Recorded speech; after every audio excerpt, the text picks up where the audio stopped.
હવે ખરીદીમાં લહેર પાણીને ધુબાકા. દિવાળી ખરેખર સુધરી ગઈ. જીવન જરૂરિયાતની વસ્તુઓ હવે સસ્તા ભાવે ખરીદો.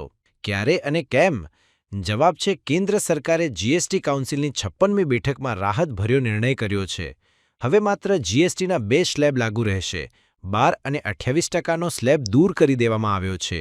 5% અને બીજો 18%નો સ્લેબ જ અમલમાં રહેશે. આ ઉપરાંત એક ખાસ સ્લેબ 40%નો પણ રાખવામાં આવ્યો છે. હવે નાની કાર લેવી સસ્તી થઈ ગઈ છે. કાર પર 28% જીએસટી વસૂલવામાં આવતો હતો, જે હવે 18% થઈ ગયો છે, જેથી મધ્યમ વર્ગને પરવડે તેવી નવી કારમાં 50,000થી લઈને 1 લાખથી વધુ ફાયદો થશે. એસી અને બાઇકમાં પણ જીએસટી 28%ને બદલે 18% કરવામાં આવ્યો છે, જેથી તેમાં પણ મધ્યમ વર્ગને 6,000થી લઈને 10,000થી વધુનો ફાયદો થશે. આ ઉપરાંત ખેતી ક્ષેત્ર, ઓટોમોબાઈલ ક્ષેત્ર, વીમા સહિત આરોગ્ય, મેડિકલ પ્રોડક્ટ્સ, નાના બાળકોની વસ્તુઓ, ડેરી પ્રોડક્ટ્સ, શિક્ષણને લગતી 100થી વધુ વસ્તુઓની કિંમત ઘટશે. જીએસટીના નવા રેટ આગામી 22 સપ્ટેમ્બર 2025થી લાગુ થશે.